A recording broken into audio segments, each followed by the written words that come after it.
गोदी मीडिया असल में तो वो थे जो मंत्री तक बनवाते थे। भक्त असल में तो वो है जो राजकुमारों के चरणों में लोकतंत्र को लहूलुहान कर रहे हैं। हम तो बस भारत माता के सिपाही, इंसानियत के खातिर सच तो कहकर ही रहेंगे।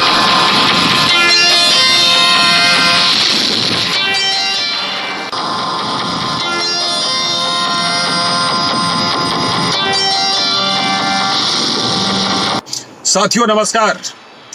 आज के इस छोटे से वीडियो को खास तौर पर आप लोगों के लिए इसलिए बना रहा हूं क्योंकि मुझे अपने स्कूल के दिनों के एक शिक्षक की बात याद आ रही है। जब हमारे क्लास में कुछ लोग, कुछ बच्चे, कुछ विद्यार्थी अपना काम ठीक से नहीं करते थे, पढ़ाई लिखाई नहीं करते थे, तो वो ये बात हमें सुनाते थे। पूछते थे कि बेटा लज्जा आती है, और फिर उसका जवाब भी बताते थे कि बेटे ये कहो, जी हां आती तो है लेकिन टिकती नहीं, चली जाती है।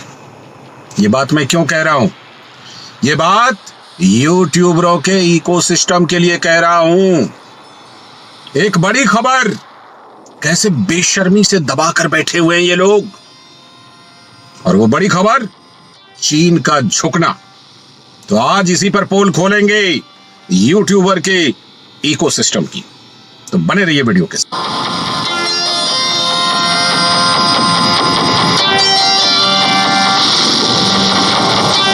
हाँ तो साथियों, जैसा कि मैंने कहा कि आपने ये देखा होगा कि चीन जो पहले डोकलाम में झुका था और अब गलवान में भी 4 साल बाद बातचीत के टेबल पर आया और चीन झुक गया।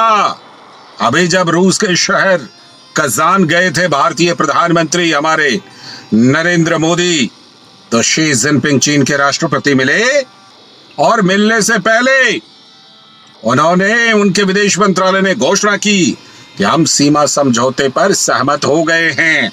ये यूं ही नहीं हुआ होगा।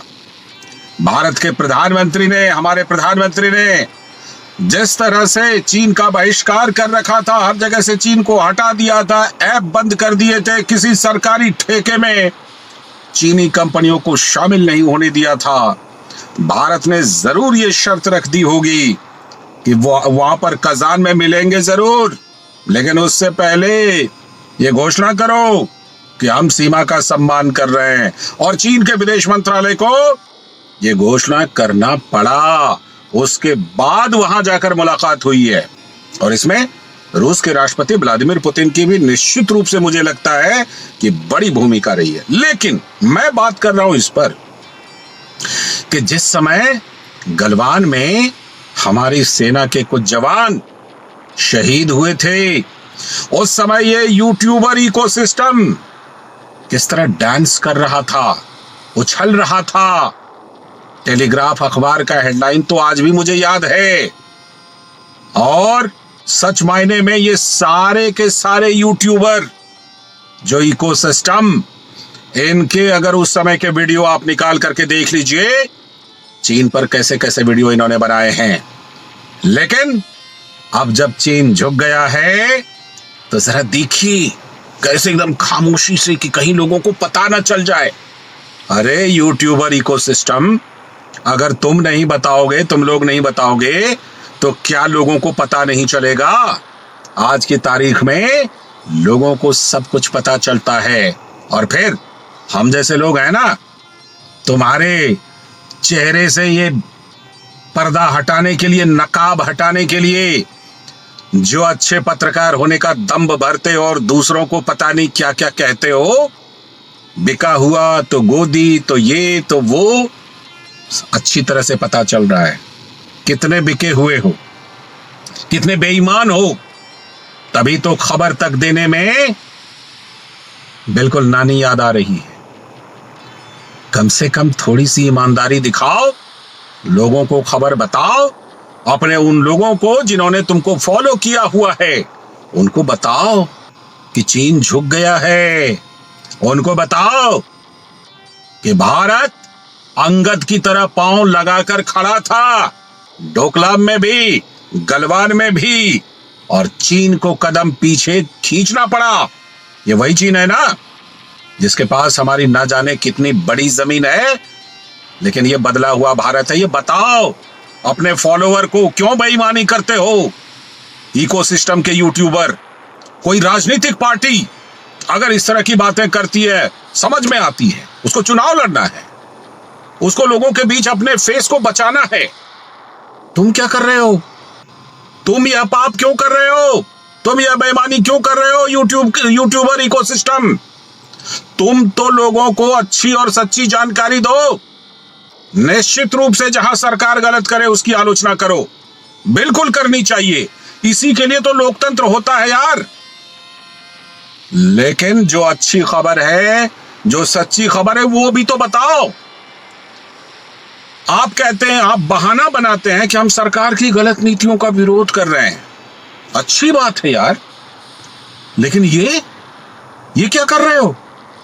सरकार की गलत नीतियों का विरोध करते करते पहले एक आदमी के विरोध पर उतर आए, और अब तो ये व्यवहार देखकर, ये बेईमान रवैया देखकर ऐसा लगता है कि देश विरोध पर उतर आए। शर्म आनी चाहिए, लज्जा आनी चाहिए। लेकिन फिर वहीं पर बात ले चलता हूं जो हमारे शिक्षक ने कहा था, लज्जा आती है बेटा?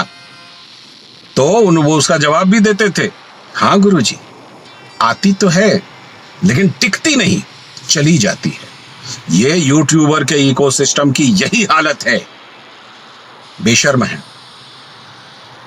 उसी का ये एक नमूना है। जरा सबका वीडियो जाकर के आप खंगाल लीजिए, ये जितने चैंपियन बनते हैं, किसी ने खबर तक नहीं दी है। एक ने खबर दी है, लेकिन उसने भी बड़ा ट्विस्ट किया है। पुण्य प्रसून वाजपेयी की बात कर रहा हूं। उन्होंने खबर दी है लेकिन बड़ा ट्विस्ट किया है। अब बाकी के यूट्यूबर के पास तो आपको ये खबर मिलेगी ही नहीं, जबकि आप बताइए कि ये कितनी बड़ी खबर है आपके लिए, आपके देश के लिए, आपके भारत के लिए। कितनी बड़ी खबर पूरी दुनिया के लिए। लेकिन ये बेईमान एक बार फिर से ये साबित कर रहे हैं कि ये कितने बेईमान हैं। कैसा लगा ये वीडियो, और आपका क्या विचार है इन बेईमानों की बेईमानी पर? जरूर लिख भेजिएगा, और फॉलो कर लीजिए, सब्सक्राइब कर लीजिए, कमेंट कीजिए, लाइक कीजिए, शेयर कीजिए। और इस तरह से इन लोगों की पोल खोलने के लिए बीच बीच में वीडियो बनाता रहूंगा। जब भी मुझे लगेगा कि ये डंडी मारी कर रहे हैं, हमारे पूरब में कहा जाता है कि तौलने में डंडी मारी करना, ये डंडी नहीं मार रहे हैं, ये पूरा का पूरा तराजू ही बदल दे रहे हैं। तो जब कभी भी ऐसा करेंगे तो इनकी पोल खोलने के लिए मैं आप लोगों के साथ इसी तरह आता रहूंगा, मिलता रहूंगा। फिलहाल इस वीडियो में इतना ही। नमस्कार। गोदी मीडिया असल में तो वो थे जो मंत्री तक बनवाते थे। भक्त असल में तो वो है जो राजकुमारों के चरणों में लोकतंत्र को लहूलुहान कर रहे हैं। हम तो बस भारत माता के सिपाही, इंसानियत के खातिर सच तो कहकर ही रहेंगे।